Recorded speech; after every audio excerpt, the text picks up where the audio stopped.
You're a failure. Mayors are actually some of the most powerful people in the country. The police are responsive to the mayor. The building code's responsible to the mayor. The homeless, mayors are very, very powerful. So he was mayor of San Francisco. Would you let your son walk the streets of San Francisco unaccompanied at 1 a.m.? No, you. The politicians, and you're saying we need leadership from them. You're a California resident. Ain't that what you're looking for? Yes. Yeah.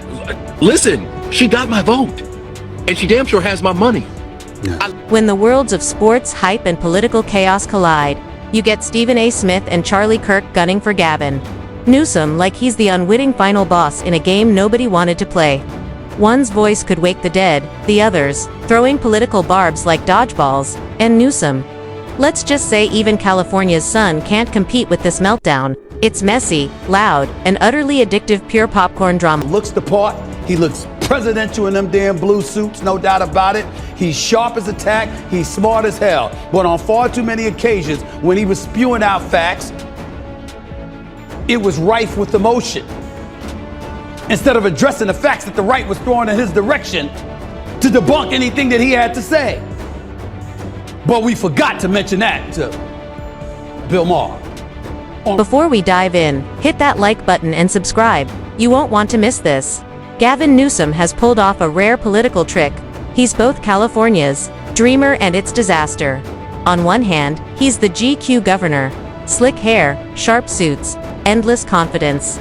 On the other, he runs a state where billion-dollar tech giants share zip codes with tent cities, and gas prices feel more like airfare. Streets of the city that you were in charge of. You're a disgrace. Gavin Newsom, you just want political power. You have no guiding beliefs at all. Just leave the Democrat Party. That's my advice to him. If you really want to be in elected office that bad, just leave the Democrat Party and just go run as a moderate Republican and just have some sort of conversion. That contradiction alone is enough to ignite debate. But the real fireworks begin when two unlikely worlds collide. Stephen A. Smith from the sports arena and Charlie Kirk from the political battlefield team up like tag team wrestlers on the same target. One thrives on yelling, the other runs on pure outrage, and together, the chaos is irresistible. They gotta go. You know what? They gotta go. I don't give a damn if they do. After what I've seen last week, they gotta go. I'm done. I'm done, Kevin. I'm done. Steve, sometimes there are natural disasters you can't do a damn thing about. When a hurricane hits your house down in Florida, what can you do? Are you yelling at the politicians to stand out there and stop the winds? Kev, I'm not going off about the fires. The fires is not their fault. But when firefighters are standing there and saying there's not enough water in the fire hydrant. That's true. When Donald Trump asked for water to be pumped from Canada into the LA system and Gavin Newsom opposed that. When you're hearing about environmentalists compelling him to protect smelt and little fish and salmon at the expense of LA citizens, of California citizens. 111111. You wouldn't expect these two to share a microphone, let alone a target. Yet there they are, circling Gavin Newsom like sharks on the scent of blood. Funny enough, their reasons differ. One sees a failed coach, the other a failed ideology, but the verdict is the same. No amount of hair gel can hide the fumbles. The clash with Trump over the National Guards and the Marines coming into the city of Los Angeles. Remember all of that? July of 2025, his approval rating jumped from 38% to 56% approval. Typical range, 52 to 56% approval in state polls. Why is this relevant? Because you're talking about somebody, let's call it what it is. Say this about Gavin Newsom. The brother looks presidential. I mean, listen, I don't look at men that way. That's just not my flavor. But the brother does look good. Stephen A., true to form, treats politics like a playoff game. To him, Newsom was the hyped-up franchise quarterback, all endorsements, highlight reels, and fanfare. California handed him the ball. The crowd roared, and what happened? He kept tripping over his own shoelaces, over and over like a superstar who can't run a simple play. Treat. Yeah, you kind of like the more advice. For us. You like the there's no opposition. There's no activist spark. You guys are posting these cringe videos on social media. What are the videos? What are the ones that I don't know. most This cringy? Harmonious thing of 22 senators all saying the same You thing. didn't like that, yeah. I didn't like it. Go ahead. Go do more of that. What do you do? Please. What do you do? Seriously, Charlie Kirk, give us some advice. Get better ideas, Governor. To President Trump's credit, he also harmonized with this strategy by going on podcasting and using TikTok. He personified what a lot of young people, especially young men, wanted back in their politics, which was an ascendant rebel attitude against these institutions. The man with the $1 million smile keeps throwing interceptions. While Stephen A. breaks it down like a film analyst on ESPN, to him, California is a dream team Hollywood. Silicon Valley, beaches, mountains, sunshine, a roster made for a dynasty. The talent, resources, and fan support are all there. Yet the state stumbles through what feels like an endless rebuilding phase. Stephen A. doesn't just see a governor. He sees a coach who inherited the league's best team and somehow finished last, waving his arms in frustration at opportunity after opportunity wasted. As the Wall Street Journal alluded to, you know what you could have done to alleviate this? Since you want to take the Trump administration to court and say that he had no business federalizing the National Guard, you could have called the National Guard. You could have made sure that law enforcement throughout the city of Los Angeles had a very strong, vibrant, conspicuous presence. California has a star-studded roster, yet somehow keeps making headlines for all the wrong reasons. Innovation, economic power, and cultural influence should be the highlights. But scandals, crime, and botched policies steal the show. It's like an MVP benched for penalties. Hollywood, Silicon Valley, and the beaches should showcase success. Yet every strength comes with dysfunction. And when Stephen A. Smith treats policies like missed free throws and Charlie Kirk labels the state an economic warning sign, the California dream starts looking less like a dream and more like a blooper reel. Fans bought tickets expecting the Showtime Lakers, but got the Washington Generals. Instead, Newsom. The hell? Oh, no, the hell is... who's a better first of all, actor? I'm not sure. They're both up for an award. I was watching him on MSNBC. He's got a new hand motion. I was gonna text him. It's this. It's got like, usually it's kind of this, and then he's doing this. He was doing this thing on MSNBC. He's doing this whole thing. Look, he is the fakest person I think I've ever met in my entire life. So synthetic, and honestly, that's very dangerous, like incredibly dangerous. To Charlie Kirk, California isn't just a state, it's a crystal ball for America's future. And that ball, cracked, foggy, and probably overpriced at a San Francisco flea market, he sees it as a political lab for progressive experiments, with the rest of the country praying none leak out. It's a reality show gone wrong. Bad coaches, blown seasons, and a playbook full of disappearing acts. Taxes are the first exhibits, income and property rates, endless regulations making business feel like witness protection prep, and entrepreneurs eyeing the exit like a VIP nightclub. Kirk doesn't need to embellish. The numbers do all the time. But you didn't. And because you didn't, you gave him the opening to do it. Because it makes you look like you're weak on crime. You're weak on lawlessness. You're weak on borders. All the things that got him elected, you're playing it. Kirk sees California like a stadium in chaos. Overpriced hot dogs, watered-down beer, and bathrooms that smell like regret. Once a magnet for opportunity and sunshine, the state is now bleeding residents by the thousands, stuck in the nosebleeds of a game already lost.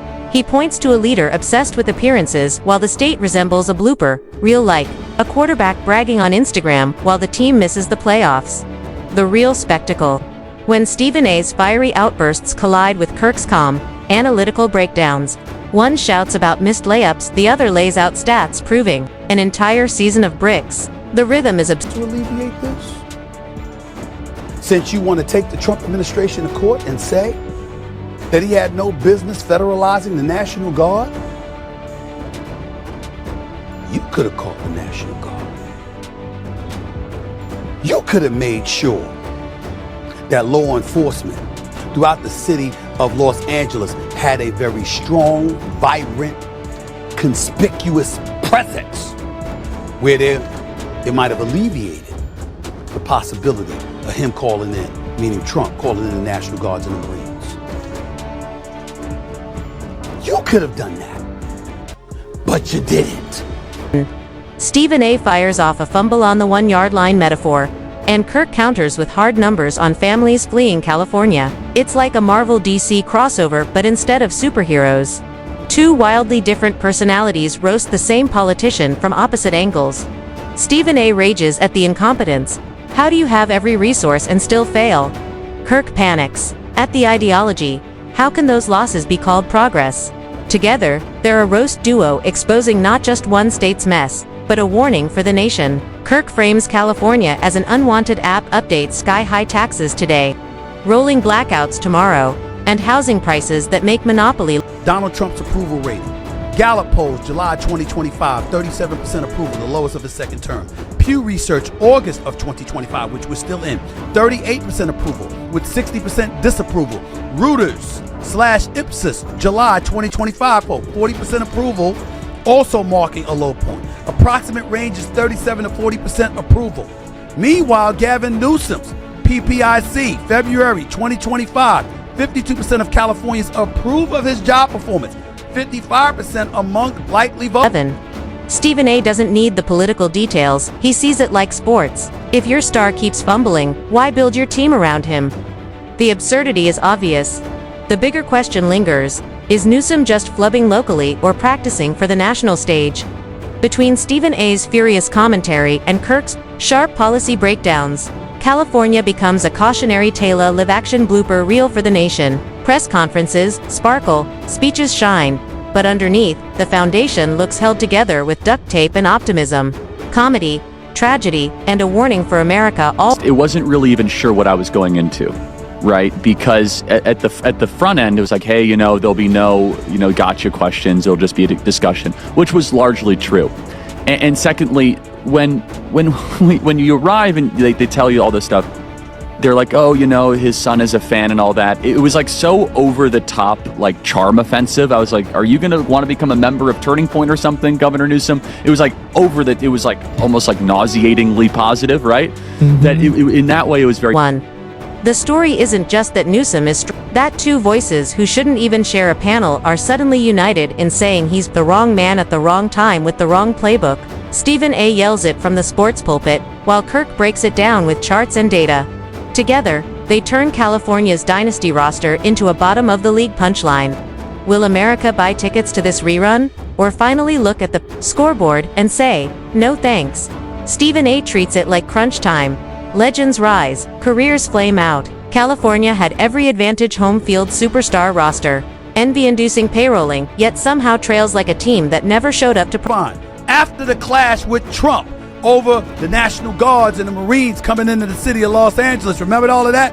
July of 2025, his approval rating jumped from 38% to 56% approval.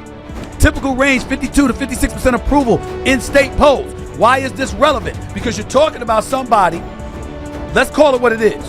Say this about Gavin Newsom, the brother. 1-1. The big question, can Newsom stage a miracle comeback, or is he about to be remembered as the guy who couldn't close when the game was practically handed to him? Stephen A. paces, waves his arms, and screams about fumbling on the 1-yard line for the 10th time. Kirk counters with cold, hard numbers. Californians aren't just leaving their planting roots in Texas, Florida, and Nevada, turning those states into booming playoff contenders. It's more than a meltdown. It's a warning about style over substance. The back and forth is magnetic, one roasting with fiery metaphors, the other tightening the screws with calm, unflinching logic, like a sports broadcast gone. Newsweek article, though, his numbers are down dramatically as far as favorability, trust, authenticity since he started this podcast. It's not going very well for him of how people view him. So for that, I will say that I think we have done a good job of exposing him for being the synthetic fraud that he actually is. I will give him credit for having the discussion. Great, they didn't edit any of it. That deserves credit because they very well could have edited the trans thing out. But I do understand completely where you're coming from, Megan. However, I would just view it a little bit differently. I don't think that Gavin Newsom is getting his spring training to become a presidential candidate. I think he's actually being exposed as someone who will not. One together. They're not just critiquing a governor, they're setting up the ultimate what if. California isn't just one state. It's often the pilot episode for policies that spread nationwide. Kirk warns the rest of America could be forced to play by the same broken playbook. While the nagging question remains, is the whole country about to buy season tickets to the same disaster? The tension hangs like a last-second shot. Will it drop, or clank off the rim?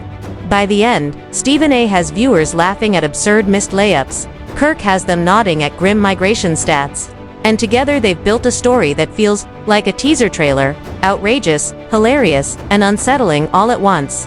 The buzzer hasn't sounded, but everyone's on edge, wondering if California just previewed America.